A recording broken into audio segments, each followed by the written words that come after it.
Steve Adubato for MetroFocus. It is our honor to be joined by Tavis Smiley, the host of the Tavis Smiley Show on PBS, the author of 18 books.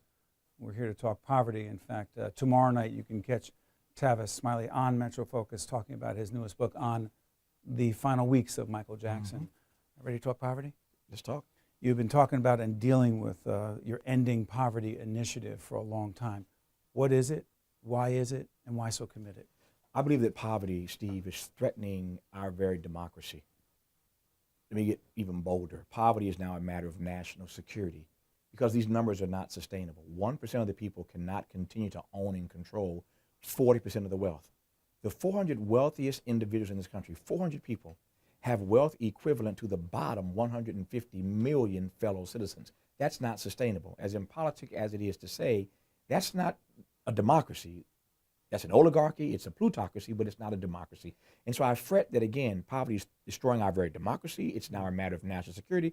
And we have got to talk not just about poverty, but about income inequality, about economic immobility. Thankfully, Bernie Sanders, whatever you thought of Bernie Sanders in this campaign, he put those issues on the table, and I think sensitized not only Hillary Clinton, but the rest of us to how important this issue is in this moment. By the way, one of the many things that Tavis is involved in is a documentary in the fall. In fact, it's on October 7th.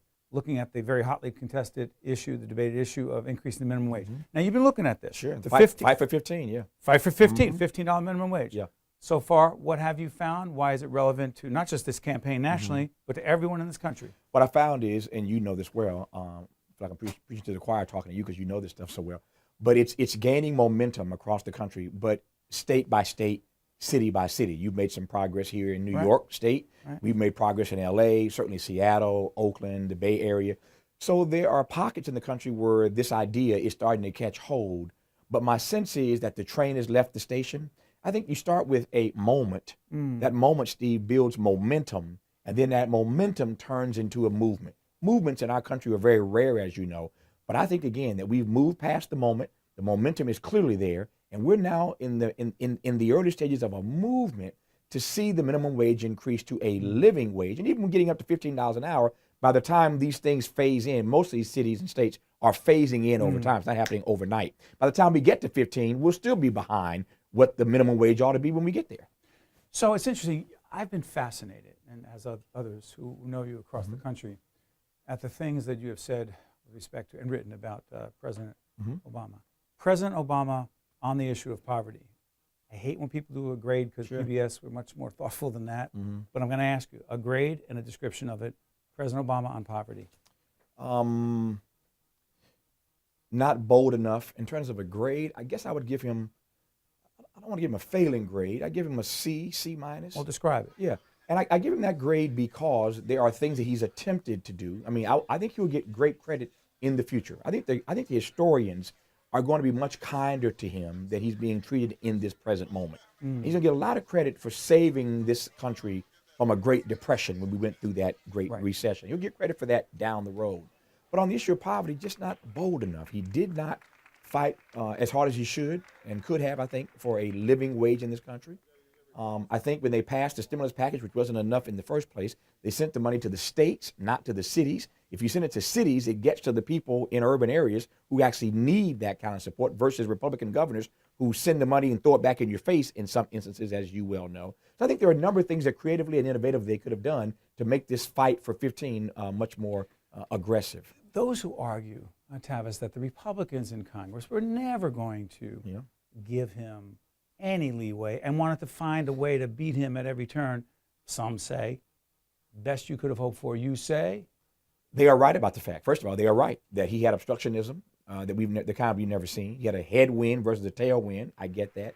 And yet my grandfather, Steve, said to me all the time, Tavis, there's some fights that ain't worth fighting even if you win, but there are other fights that you have to fight even if you lose. In other words, you have to live your life. You have to govern by a certain set of immutable principles.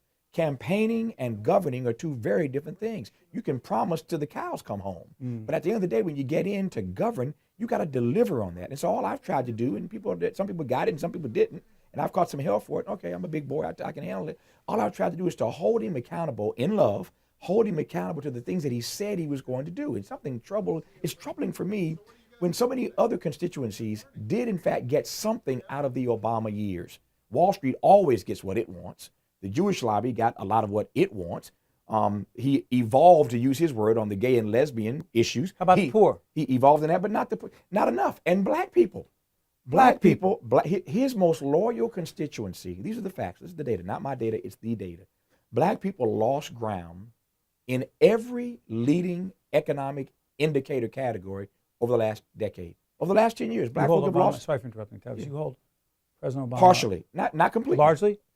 I'm not sure I would even say largely. But my point is that black people were his most loyal constituency, and everybody got something but black people. And symbolism is important, but it's not substance. I mean, I'm all for symbolism. I love the fact that my president's black. I voted for this guy twice like everybody else did. That's why I'm holding him accountable. But symbolism alone isn't enough. We need some substance, and the historians are going to have a field day trying to juxtapose the era of the first black president with the bottom falling out for black people. 2016 presidential campaign. What is at stake? Hillary Clinton, Donald Trump. You have called Donald Trump a stone cold racist. Am I wrong? No. I called him, my direct quote was an irascible, unrepentant, religious and racial arsonist. And I said that many months ago. I think I turned out to be proven right by the things he has said and done. Make the case. To your question, though, about what this election is about, it's about, I think, very simply this, Steve. It's a simple equation. How we get there, I don't know. But this election fundamentally is about what kind of nation we're going to be. That's what it boils down to. The polls indicate that we don't like him or her. We don't like Bill or Hillary. We don't like Donald or Hillary. We don't trust either one of them. But we got to make a choice. And this election is fundamentally about what kind of nation we're going to be. Who are we really as a people? That's what this election, to me, is all about. It's going to make a statement to us. I'll make a statement to the world. It's one thing to profess a set of ideals, I-D-E-A-L-S.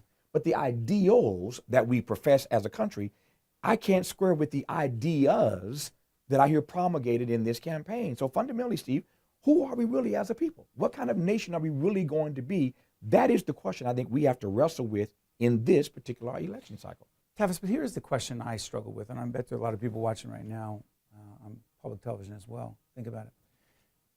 Donald Trump and what he says and who he is one thing, but the millions who support him, or at least are very uncomfortable with Hillary Clinton, they are another thing. What do you say about them and to them? That America can do better, number one. It's about appealing to our better angels, not to the lowest common denominator. It is about what happens when you swim in a sea of hate. Even if you're on a racist, when you swim in a sea of hate, you can sometimes get sucked in, pulled in by the current. And again, what kind of nation are we going to be? When Paul Ryan, who I can see being pained by the situation that he has found himself in with Donald Trump as his presumptive nominee, has to make a choice about this. I understand he doesn't like Hillary's what he would term liberal policies, but do you want a liberal or do you want a racist? That is the choice in your mind? I think you look at Donald's racial politics, and it's hard for me to excuse that because you just don't like the other person's politics. Now, that doesn't mean that if you're Paul Ryan or some other conservative, that you get out campaigning for Hillary Clinton. But even making that choice makes a statement to me about what you value. Thank you, Tavis. Thank you, Steve. Appreciate you, man. Appreciate you. Thank you, sir. Please join us tomorrow night as we once again speak to the great Tavis Smiley, the host of the Tavis Smiley Show on PBS, as he talks about his new book, Before You Judge Me, The Triumph and Tragedy of Michael Jackson's Last Days. That's Tavis Smiley on MetroFocus.